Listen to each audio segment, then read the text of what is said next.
Jay Hiff's, I was going to say Scotty And Motty then. That's a good start, isn't it? Jay Hiff, Stretford, Paddock. That's Dave Scott, my good friend. And this is Round Our Way, where we're taking questions from you guys about all the latest Manchester United news and giving our thoughts and take on it. How you doing, brother? I'm really good, man. Looking forward to getting to my teeth in some of these questions. Yeah, we've had a few questions sent in on the community post. If you haven't sent in a question, don't worry. Get involved in the chat, get involved in the comments, and let us know what you think about the latest news. Any questions you've got, any comments you want to make. We're sort of getting towards the madness of transfer season now. And one of the sort of concerns that some people have got is the fact that United are still sort of, you know, monitoring FC, as we're being called.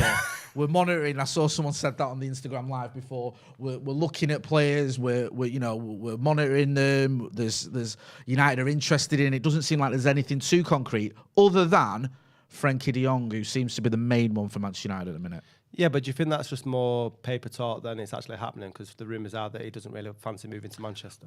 Where do you stand on that? It's a good point, because there are rumours, and I don't know why anyone wouldn't want to come to Manchester, especially from Barca. I put out on Twitter earlier on, and some of the comments were quite interesting. Come for the chip balm or down. What did you? Let me have a look. Let me bring up your Twitter and see what you put on it. Well, your missus replied to me and said that Jay Motty can take him for a trip round Weast. Oh yeah, I saw Anybody that, yeah. who knows what Weast's like, I'm pretty sure Frenkie de Jong will be on the next flight from from Barcelona. Listen, it's better than whatever you've got in Barcelona, Ramblers or whatever it's called. Where would you take Frenkie de Jong to convince him to move to Manchester? That's what Scotty's asked. Weast, and then Eccles. Someone, Keith Cropper, said Eccles, which is a great shout as well. The Vault in the Crown, obviously. Yeah, Crown's a great pub in Eatonmore. Is it? Yeah, I expect a free pint for that plug. Thank you very much. Right, there you go. Fallowfield. Can't say no to the best spoons in the city. Opposite of Nando's and on the same street as the 256. That's from Karthik. I mean, yeah, Dutch Pancake House, someone said. I don't know if you get that in Barcelona, though. There's a picture as well. Ben Brazil in Ancoats. Yeah. No, Ben Brazil's not in Ancoats, is it? I never know in Manchester now because they changed the name of the place. Yeah, so it's the Green Quarter or whatever it is. It's yeah. now. Cotton Tree and Gorton, someone says. He will not be going there. To be honest, that's Nicky Butt drinks in there quite a bit. Just blew him up on social media. Right, he's going to get in hounded then as well. All the buses down to Gorton. Manny says Cheetah Mill. You get cheap gear. People from Cheetah Mill don't even want to go Cheetah Mill. Would you move, right? Take your partisan hat off. Right. Would you move from Manchester to Barcelona or the way around? Absolutely not. Right. Why would you want to do that? Has Barcelona got to drive through, Greggs? No. There you go. Case closed. That's it. True. Do you know what I mean? It is. I mean, another tourist board of Barcelona are looking into improving the pasties and that over there. Right. You think about what you've got in Manchester, right? You've got the Trafford Centre, right? You're not selling it. Go on. I hate the place. Carry on. All right. You don't have to go chat. You've got Salford Precinct, yeah? You've got Stretford Arndale, yeah? They're all not actually in Manchester. Trafford's Manchester. All right, then you've got Manchester Arndale, right? You've got the Arndale. You've got Manchester Arndale, yeah? Yep. You've got the Arndale, yeah? You've got so many markets, I don't even know where to begin. Think about it as well. You've got great transport routes and links, sort of. You've got the trams. Do you know what I mean? You've got, what else have you got? You've got Night and Day. Yeah. Yeah, do you know what I mean? Where you get some great performers, potentially tonight as well. I imagine so. I imagine so. You've got the weather. A mix. It's not all warm all the time and hot like it is in Barca. You've got a proper mix here. You've got a mix? Yeah. It's like a 90 to 10% ratio of rain. It's still a mixture. Yeah. And then you've got the scenery. Beswick at dusk is one of the most scenic pictures you can have. It's like a Turner painting. It is. It's very, I was going to say Constable, but I'll give you that, Turner. Yeah, so... All right, well, the clubs, would you move from Barcelona that are playing Champions League football next year? Yeah. To Old Trafford, where United is an unknown quantity at the moment as to what we're going to look like. What is the greatest achievement you can have as a footballer? What would be the best achievement you could have? Taking Manchester United, right? Yeah. Back to their former glory. Yeah. Yeah, to reach us where we are now, which is probably our lowest ebb since Sexton. Yeah? That's a lot of weight on one man's shoulders. I Well, would have this won is that it. job. Well, if you But he's not a United fan. Why has he got? I don't think he's a Barcelona fan to him. He wants to take Barcelona. Is he De Jong as he just said that because he bought him? Is he like when he grew up? Someone was he like, put a picture of him on like I don't know Butlins or something wearing a Barcelona team, the Dutch equivalent of Butlins, Eurocamp or whatever it was. He had the shirt on, man. He's a fan, but do you know what I mean? Matthew Sargent makes a great point here. He says the trams are free and all. Where in Barcelona? In Manchester. They are for the time being. Yeah, I was thinking about this. You know, if you're a ticket inspector and you're having a bad day, that must be the most satisfying job. Yeah. Do you just go around take that? Yeah, have a bit of that. I've been Vermin in the super chat says, I mean, Barca will get downgraded to the Europa anyway. Santa Notch says, taking Salford Lads Club, life isn't complete without a selfie outside there. There you go. One of the most iconic pictures you can get. You don't have that in Barcelona. To do that. I'd take Frankie de Jong to Clayton, says Sarri McBall.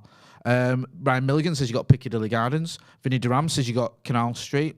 Harris Aslam says you got Rochdale.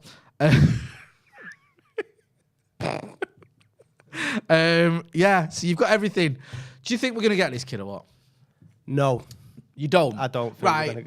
Well, that's the end of this show. Thanks for joining us. I don't. I just think it feels like Wesley Sneijder sort of syndrome where we're going to get dragged all summer and become the laughing stock when it gets to when's the deadline? End of August. I think so, yeah. And we just haven't got him. I'm just sick of this sort of. You were saying at the top of the intro about being worried about no signings. I'm used to it, man. I'd be more worried if we'd made signings because then I have to give a bit of credit to the people. It's weird, isn't it? Because you're right. Last summer was the first summer that you thought, okay, looks like we know what we're doing here a bit. Do you know what I mean? We got Varane in, which was a bit of a surprise to me, I'll be honest with you. I didn't see that one coming. Tom Eaton pretty much by no disrespect to the kid. Sancho finally get that over the line. That took 2 years to do. I did, but you know, we got it done in the summer. So you think, all right, so there's two players there that come into the first team. And then Ronaldo one was a bit last minute, but at the time I was like, right, okay, I understand it. But the summer before that, we were all over the gaff, weren't we? Yeah. Do you remember like deadline day where it was like, I was Googling Facundo Palestri and Amad Diallo, I'm not going to lie to you. We had Edinson Cavani who'd been sat at home with his feet up for 3 months. And that's how he carried on his career at United. Yeah, which is how he ended his last 3 months of his time at United. But we waited, didn't we, for ages with him. He couldn't even play in the Newcastle games. Yeah, but that's the thing. Shambolic, that's my point. And the season's already started by that point. Yeah. And I think as United fans, we were celebrating just getting someone through the door. And I think that would be a case of this year, really. One of the reasons I wanted to talk about the transfers, not just De Jong, someone's raised the issue here, the point, in the comments. There's this thing now of City have got Haaland, that's done. Yeah. So you've got a team that's just won the 4th title in 5 years. You've gone out and got the most exciting, prolific young striker in the world. Unfortunately, I hate to say all those things, but they're true. Liverpool now, this is the sort of big story today, is that they look like they're in for Darwin Nunez, who was being linked with United. I don't know how concrete that was, but he was being linked because he's so prolific and because obviously everyone who needs a striker, and we need one, is being linked with him. I think it's 34 goals, for Benfica. Yeah, he scored 6 and 10 in the Champions League. I mean, I think didn't he get 3 against the Scousers as well, I think, over 2 games. So are you concerned at all when you see these moves going on? Are you like... Or are you like, what's this matter? It doesn't matter to us as long as we do our own business and do it properly. My take on it is that we're not challenging for the title next season, so whether we're competing with City and Liverpool for players, I'd be more concerned if Arsenal were it's true though, because that's where we are. I'm not laughing because I don't agree with that. Do you know what I mean? It's true. If Arsenal and Spurs are making like fantastic signings, because that's who our competition is next year. When we see Wolves moving for players, then we start panicking. Mate, if Wolves are in for someone in a bidding war, then when on the conversations about Wolverhampton or Manchester, then we know. Then we might have a better argument to make. But no, I'm not. I mean, Haaland was never coming to United, was it? And I'd be amazed. I'd love Darwin Nunez at United, but I think it depends on Mane. But they're linked with, is it Nkunku from Leipzig? Is it? Who might be a cheaper option for Liverpool. And I know that they're a little bit more stringent with the budget. Do you know what annoys me with this as well, Scott? Is they're in a position, Liverpool, where it's almost a little bit of fine tuning, and a player that goes in there, like with Diaz, went in there and he smashes it straight away. Because when you're joining a team that's so successful and it's winning games, it's easier, isn't it? It's easier. And then people go, oh, we've really got him, he's done that for us. And he might not have worked out like that because you're coming into a team that's all over the gaff. And I think whoever they get will probably be relatively successful because they're joining a successful team. And whereas at United, we need players that are going to be able to step up a bit more, I think. So I don't know with Nunez. I'll be honest with you. The numbers are great. I don't know a lot about him. I've seen him obviously scored some good goals. I just feel like this sort of 85 million quid.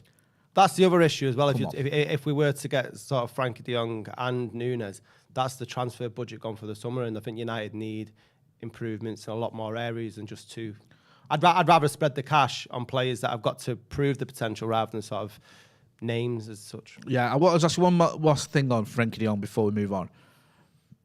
Like, for me, it feels like there's something there, even if it's just Barca want the money for him. There's something, otherwise it would just be like dead in the water. How much of a concern is it for you that you're having to convince players to come, or do you think that's par for the course because of where we are?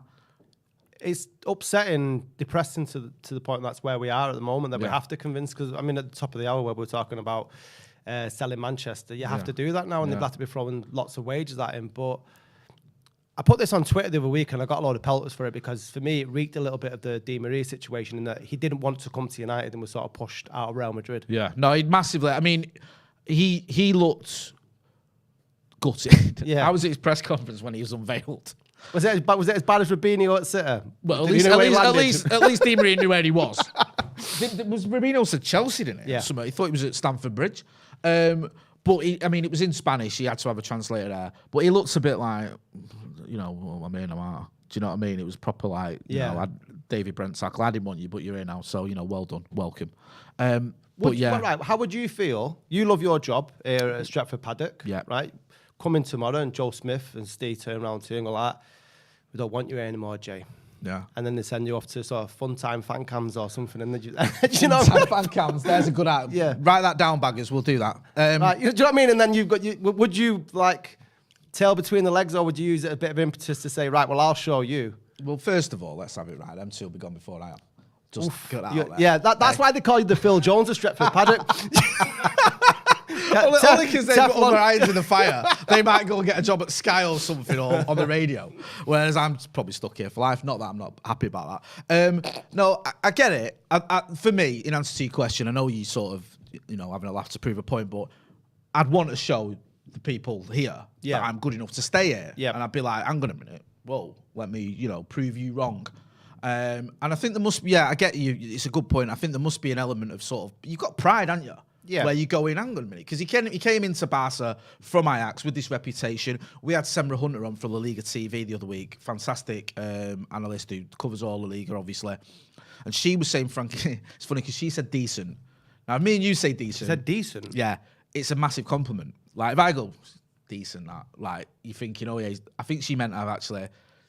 okay, slightly underwhelming. Do you know what I mean? And because Barca do need to sell to buy, he's one of those they're looking at because he can get a bit of cash for him, not because he's not done that well. Yeah, my other fear with that is that it becomes, especially like how much it's been in the press recently, that United have that sort of arrogance to say, oh, we can get the deal done. Do you know what I mean? Yeah. It reminded me of the whole Sanchez situation where it goes, oh, we'll do it because we're Manchester United.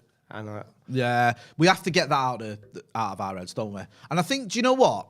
I think we saw that even going back, right? So, do you know, like 2008, City get all that cash, don't they? City finished what was it, 11th in the Premier League or whatever? Never won a Premier League, not won a trophy for 30 odd years. Just a lot of people like Balotelli admitted he never even heard of him when he signed. But they were able to go and get players. And I think there was a sort of shift, and it's not just because of money. Money is obviously the motivating factor, but players were willing to go to unknown clubs or clubs that they didn't know a lot about if the money was right. And I think this whole idea that you'll only go to the big clubs, it's gone out the window a little bit. And I think that now, even more so now, it's a lot of players are looking at it going, okay, am I going to be challenging? Am I going to be playing alongside good players? Rather than, am I going to be at a club that's got 70,000 odd fans watching them every week? I'm going to be at a club that's won 20 titles. Yeah. Do you know what I mean? It's a short career, to be fair. And I mean, I've made the argument that United is still a massive club and we can still get players if we go for it. But there is a difficulty there, isn't there? Yeah. Do you know what I mean? I just can't see the draw for anybody who wants to play Champions League football or that's their ambition to win the Champions League, because we're not winning the Premier League for a few years. We're off the Champions League for what, 5, 6? So yeah, that's a good point. Yeah, unfortunately, Rebecca Jane O'Sullivan says Jay can't be the Phil Jones of SP. Jay actually works. Thank you. Phil Jones, it's weird, isn't it? Phil Jones had that 45 minutes, just that first 45 against Wolves. Everyone was loving him, weren't they? Yeah. And it's like turned it around massively just off 45 minutes. Few people in the Scott. Sorry, I'm going to get into the chat here. Here's one for you, Christian Yalvac. And this came up in the community post where we asked some questions about young players that can do something next season. Any thoughts on Ahmed or Palestra? I'd like to see Ahmed come through.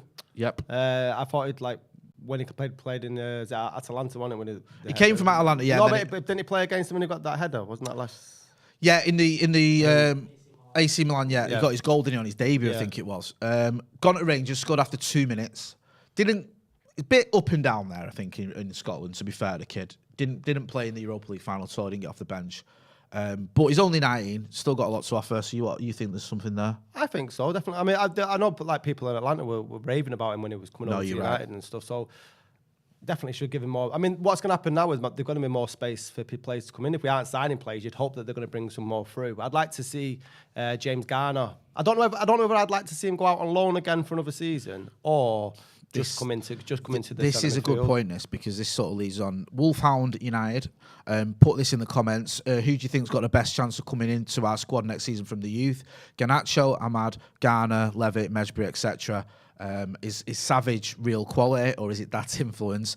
I'll tell you one thing. I don't think Robbie Savage is influencing anyone at United to get his son a game. I don't think that is happening. I don't think you could do that if you were David Beckham, let alone if you were Robbie Savage. I don't know. This is the club that played Bebe. Money talks. I can't defend that move.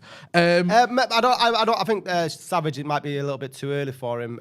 Seeing Garnacho on international with the under-23s, and our lack of strikers. If we aren't getting Nunez, and he looks a player. He really, really does. He does. I wonder with some of these. Garner's an interesting one because he's done so well in the Championship. Got Forest promoted when at one point it looked like they were going to struggle to stay out of the relegation dogfight. Played well against Premier League teams as well, didn't he? Against Leicester, yeah, they had Arsenal. the run. Yeah, against the Scousers as well, I think, in the FA Cup. Put a really good performance. Offers something different. Great on dead balls. Can stick a challenge in. You know, you look at him, you go, yeah, this is someone that we could actually use in our midfield. It's just, is he that level? Do you know what I mean? There's only one way of finding out, really. Yeah. And that's whether you let Nottingham Forest have him for another season playing that team. But I think kudos for him to be able to do it in the Championship where it isn't always pretty football. If he comes into the United team where you hopefully get a little bit more time on the ball and he can demonstrate more of them sort of abilities, you'd hope so. I was sat here with McCullough and Joe about 3 months ago, and I said I'd stick him in. I'd give him a shout. Yeah. I really would. I think that he's shown enough now. He's at that age. He's 21, 22, I think. I think he might be 21. He's had his... That spell at Forest, I think, was his second loan spell there. He's also had a loan spell at Watford, hasn't he? And he's got better. His spell at Watford didn't work out. Went to Forest season before last, did well. Last season, obviously, shone. I think now's the time to give him a chance. A lot may depend on whether we bring in other midfielders. Well, I think so. Like we were saying before, the spaces that are available now in midfield with the likes of Matic and Mata going, you'd hope at least getting subs bench and stuff. But if you're James Garner and you've been on loan that many times, it can get frustrating as a player. Yeah. You've performed that well. You're part of the team that's got promoted. What more does he have to do to sort of break through? Because we had that issue with Pogba the first time round. It's like, I should be playing ahead of Tom Cleverley, which he should have done really, in hindsight. So it's if you put him out on loan again, he might upset him. No, well, there is this sort of balance in there because you don't want players to stagnate a little bit because he's progressing.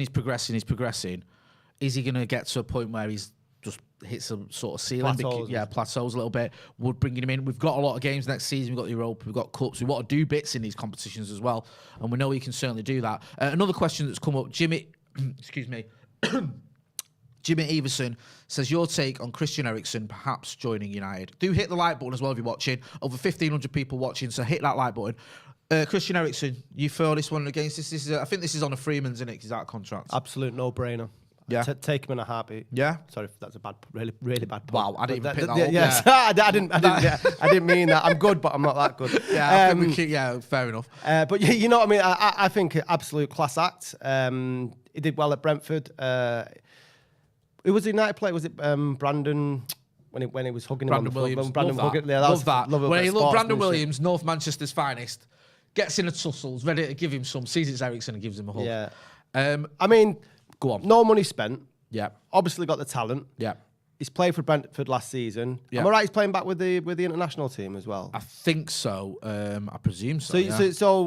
Right, Just producer Ethan says yeah. So fitness-wise and health-wise, it's all there.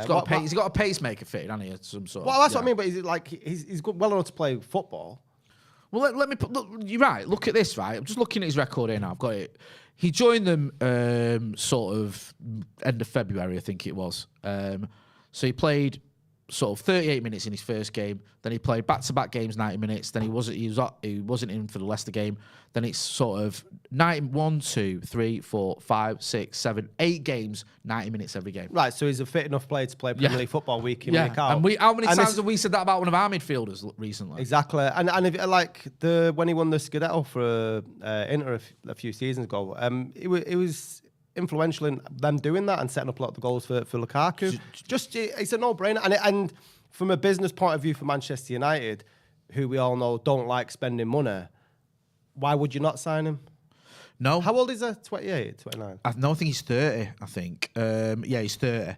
But what impressed me about his spell at Brentford as well is 1, 2, 3, 4, 5, 6, 7 wins in those 11 games, whatever it is. It's a great bit of business by them to actually get to get I him mean, in. when they got him, I was a bit underwhelmed. I thought, why is no one else going for him? No, that's the sort of... He must have a few suitors.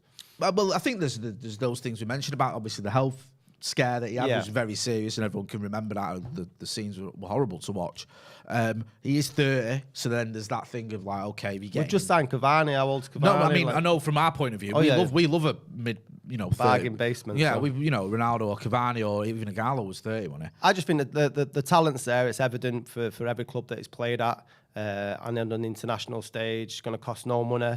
Don't think wages be a massive issue. I think from his point of view, we're talking about before about having pride. He may see a move to United as being a form of redemption. Do you know what I mean? Sort of like to come back and maybe take United to the next level where we're supposed to be. I'd love to see him at Old Trafford. It's weird, isn't it? Because you talk about squad players, and I think now every decent team, and if you have, even when I say decent, even teams that have got aspirations of the top 4, you need at least in midfield, you need 4 or 5 midfielders.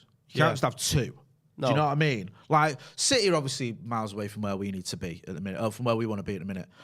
But it's, if you look at City as an example, like they have so many players who've all played like 30 games this season.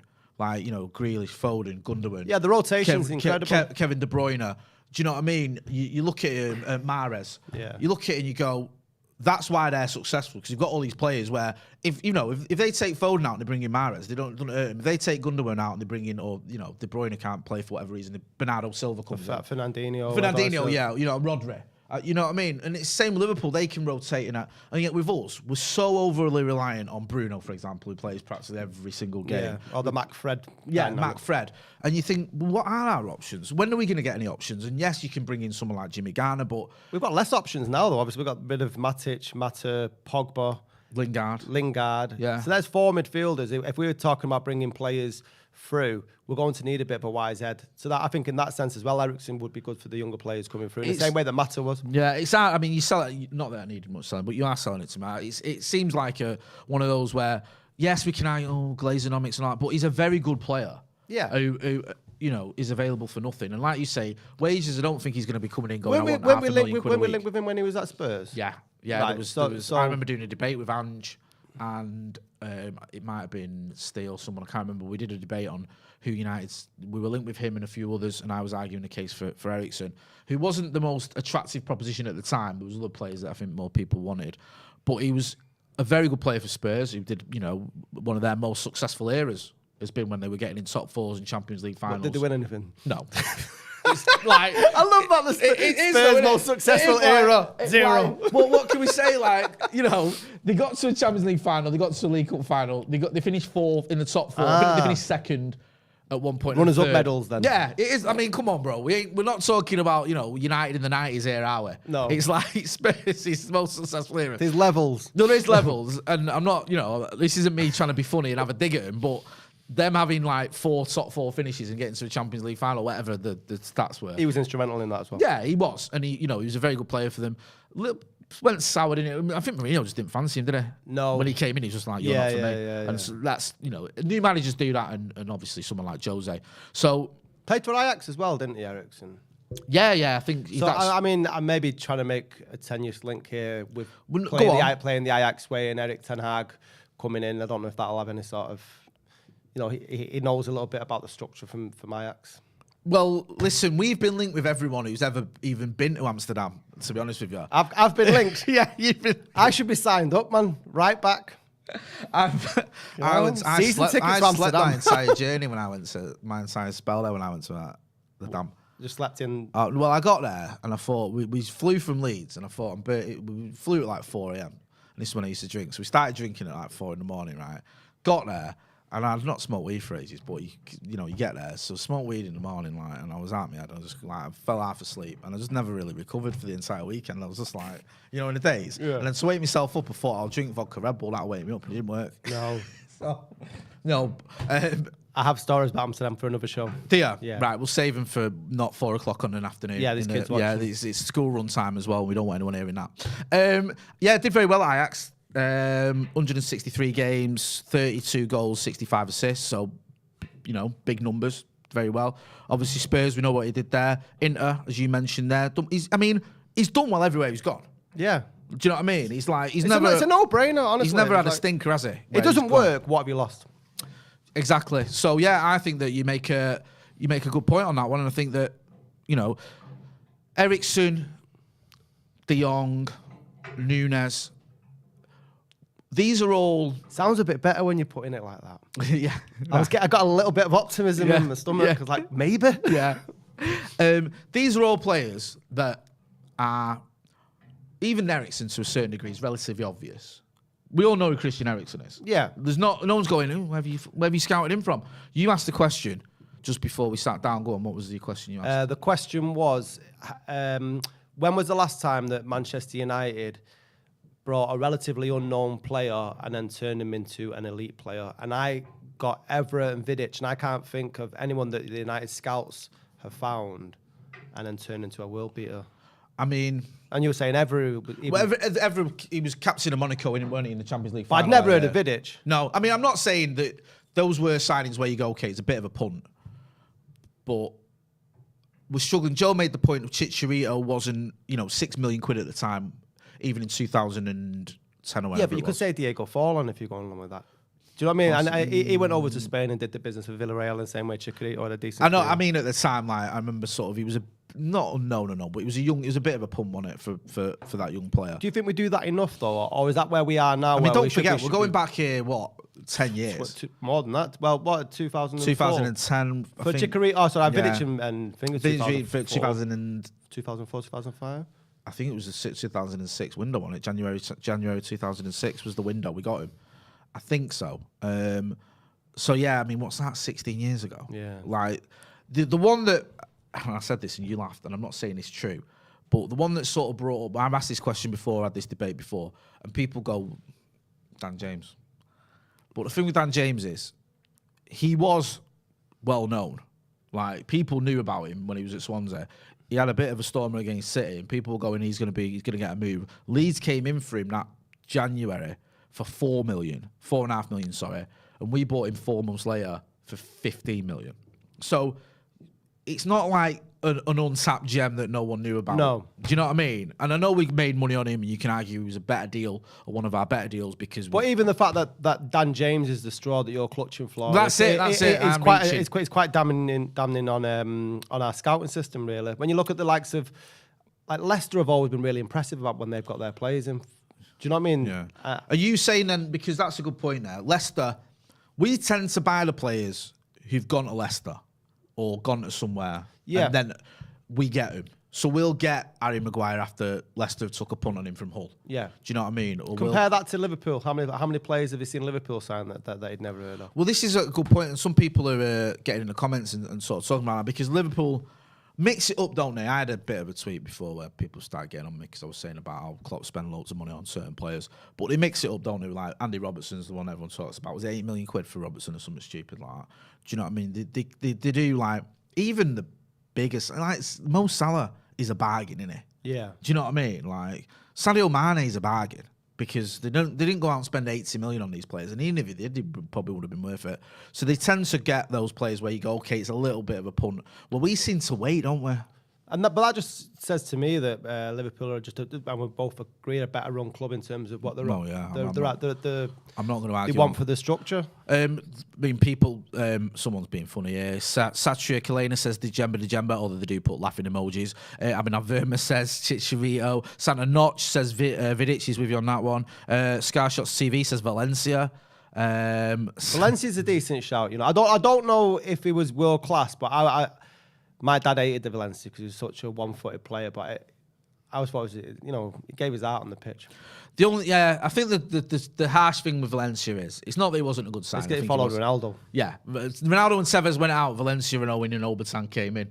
But I remember when you put that picture on Twitter and I said that's proper harsh on Valencia. He must look back and go like, why didn't I go a different day? I know it's not like a bit, but it sort of sums up where we were at that time where we let two of the best players in the Premier League go, and we brought in a decent player from Wigan and Michael Owen, who'd literally been giving out a brochure to try and get signings, and was linked with, I think, Hull before we got him. And we got Owen because we failed with Benzema. That was Ferguson phoned Owen, didn't he? And he said that I'm going after this like Karim Benzema, and if he doesn't want us, we'll come for you. I remember. I mean, that's a drop. And I remember one of my mates on Facebook, a lad he used to live in, but he messaged me and he's like, you know, we should go for Owen. And I wrote him like, you know, when you write them essays, like, shut up, you muppet. Are you crazy? Like, Michael Owen, he's broken, he's Liverpool, just like, no chance. And like, literally 2 days later, we signed him, and I was like, you know what, you do that thing as well, don't you? Try and convince yourself, like, you know what, I remember me and my mate convinced ourselves that Owen was going to score more goals than Tevez that season. And it's just like, no. Tevez is a shout. Although he was at West Ham. Yeah, Tevez was.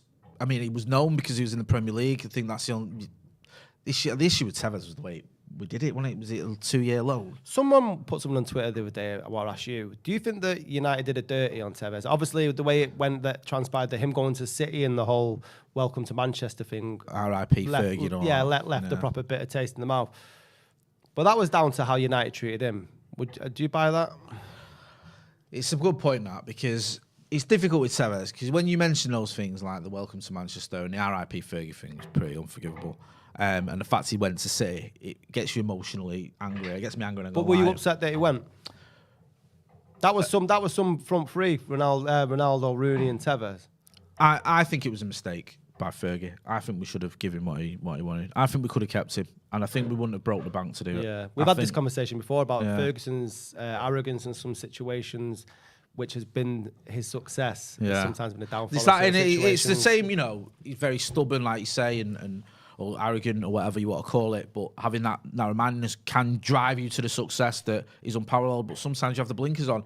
You know, Fergie's admitted it with players. He admitted it with Stam. You know, Stam, he misread the data. You know, the data was telling him that Stam wasn't making as many tackles as he used to, wasn't, you know, he'd missed a lot of games in his last season, only played 15 Premier League games. We got an offer from Lazio that he thought was a decent one for a 30-year-old or 29-year-old. And it was a massive mistake. Yeah, because Jaap Stam was, for me, the best centre-back I've ever seen. Danny says in the super chat, talks of United interested in preparing to send scouts to monitor Star in hopes of beginning talks to discuss a bid, imminently move closer. We are useless. I mean, that sort of sums up every headline that involves Manchester United at the minute. Can we just sort of take a step back a little bit and go, okay, it's not, you know, we're all right in a minute. It's not time to sort of start hitting panic stations yet. When do we fly out on pre-season? 2 weeks? Yeah, 2 weeks, I think it is. Would you not want players before then? I'm going to get worried. If it's another week and we haven't signed players. You're all right this week. Next week's round our way, I'll be a little bit angrier. Yeah. I think there's a bit of a debate going here about De Gea, but someone else saying De Gea, I mean, he just won the Europa, so he was Atletico. Was he pretty well known, David De Gea, would you say? Atletico Madrid are a big team. So I mean, it's not like, I wouldn't say he's an unknown, especially. But have we ever been like really good at that sort of thing? Because when you look through even the most successful Fergie years, the reason we maintained our success, as well as Fergie being a great coach, is that we just went and bought the best player every year in, year out. We got to a stage, didn't we, where that was like, Berbatov. Roy Keane, who's the best young player in the league. Roy Keane game. Like you say, Berbatov is one of the top scorers game. There was the thing with Fergie though, he could mix it up a bit. Like it's the anniversary of Dennis Irwin's signing today. Young lad from Oldham who'd been dropped. I think he was released by Leeds when he had a good season with Oldham. We went and got him. There was a few of early Fergie signings like Bruce and him that were sort of. But I think that was down to the necessity that he had to behave like that. Whereas I think when United got more successful and obviously more money, they could be a bit more ruthless in. There was a couple. I mean, you could argue.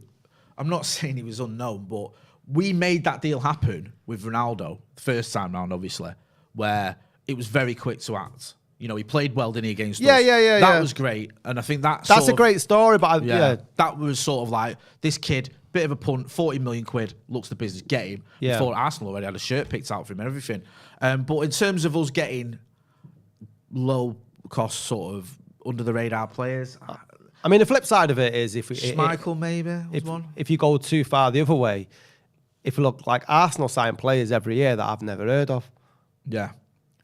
That's true. Who are going to be the next big thing? But yeah, I mean they never are. That's the Arsenal facts, though, isn't it? Yeah, they've never heard of him, Arsenal fans, but then they'll go on about him like the greatest player. Oh God! I've always rated whoever it is, like Hector Bellerin. Yeah, do you know what I mean? Like was it Danny Rose said, "I'm sick of us signing players I have to Google" when he was at Tottenham. Like.